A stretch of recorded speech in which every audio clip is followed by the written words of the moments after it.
हमारी परेशानियों के या दुखों के 3 मुख्य कारण होते हैं।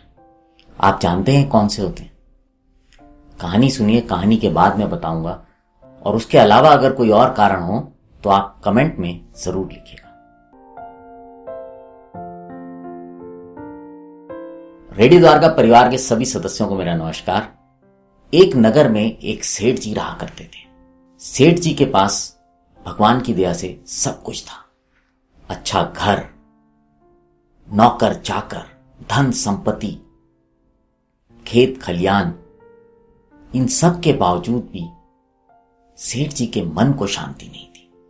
इसको लेकर सेठ जी हमेशा परेशान रहा करते थे। एक बार किसी ने बोला कि एक सिद्ध महात्मा गांव में आए हुए हैं और ऐसा कहा रहे हैं लोग, उनके पास एक ऐसी सिद्धि है कि जब वो किसी को वो दे देते हैं तो वो जो चाहता है वो उसको मिल जाता है। सेठ जी के मन में इस बात को सुनकर उत्सुकता जागी और वो उन साधु महाराज के पास गए और उनको जाकर अपने मन की परेशानी का हाल बताया। साधु महात्मा ने उन्हें बोला कि सेठ जी, एक काम करना, कल आप जो है यहां पर आ जाना और ये सोच के आना कि कुछ दिन आपको इस आश्रम में मेरे पास रुकना पड़ेगा।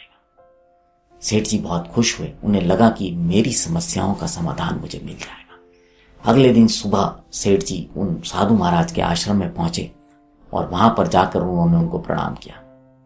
साधु महाराज ने सेठ जी को बोला कि सेठ जी, वो सामने जो आप जगह देख रहे हैं वहां पर आप बैठ जाएं और आप सारा दिन वहां पर बैठिए, ध्यान लगाने की कोशिश कीजिए। ये कहकर स्वामी जी खुद पेड़ की छांव में बैठ गए और सेठ जी को धूप में बैठा दिया। सुबह से शाम तक सेठ जी धूप में बैठे रहे। हालत खराब होती जा रही थी, बहुत कष्ट महसूस हो रहा था, पर किसी तरह उन्होंने वो दिन निकाला। उन्होंने सोचा कि चलो शायद इससे कुछ मुझे ज्ञान मिले। दिन समाप्त हो गया। अगले दिन फिर सुबह सेठ जी स्वामी जी के पास गए। सेठ जी ने उस दिन उनको बोला कि सेठ जी, सामने जाके बैठ जाओ और आज आपको पूरे दिन कुछ नहीं खाना है। ये कहकर साधु महाराज ने सेठ जी को सामने बैठा दिया और स्वयं उनके सामने बैठकर भोजन करने लगे। सुबह से शाम हो गई, सेठ जी ने एक अन्न का दाना ग्रहण नहीं किया और स्वामी जी अपना खाना खाते रहे। दूसरा दिन जब समाप्त हुआ तो सेठ जी रात को ये सोचने लगे कि मैं तो क्या सोच कर आया था और क्या हो रहा है। मुझे नहीं लगता कि इन साधु महाराज से मुझे कुछ मिलेगा। अगले दिन सुबह हुई, सेठ जी साधु महाराज के पास गए और उनको हाथ जोड़कर बोले कि प्रभु, मैं जिस उम्मीद से आपके पास आया था, मुझे नहीं लगता आप मुझे वो दे पाएंगे, तो मुझे इजाजत दीजिए, मैं अपने घर जाना चाहता हूं। साधु महाराज ने बोला, अरे सेठ जी, आप कैसी बात कर रहे हो? मैंने तो आपको इतना कुछ दे दिया, आप समझे ही नहीं। सेठ जी बोले, आपने मुझे क्या दिया? आपने तो मुझे एक दिन पूरे दिन धूप में बैठाए रखा, दूसरे दिन आपने मुझे एक दाना भी खाने का नहीं दिया। साधु महाराज बोले, अरे जब मैंने आपको पहले दिन धूप में बैठाया था मैं तो खुद छाया में बैठा हुआ था, तो जब मैं छाया में बैठा हुआ हूं तो मेरी छाया आपको नहीं पहुंच सकती।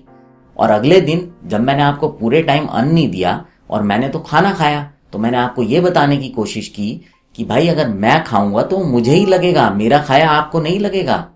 इसलिए सेठ जी, जो आप पाना चाहते हो उसके लिए आपको स्वयं मेहनत करनी पड़ेगी।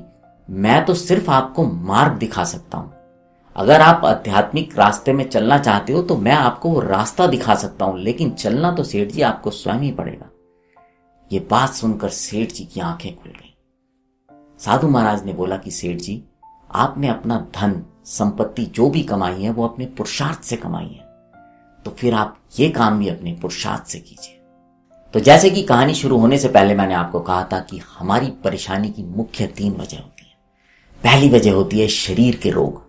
हम अपने शरीर के रोगों की वजह से, इसकी चिंता की वजह से परेशान रहते हैं। दूसरी होती है मन के रोग।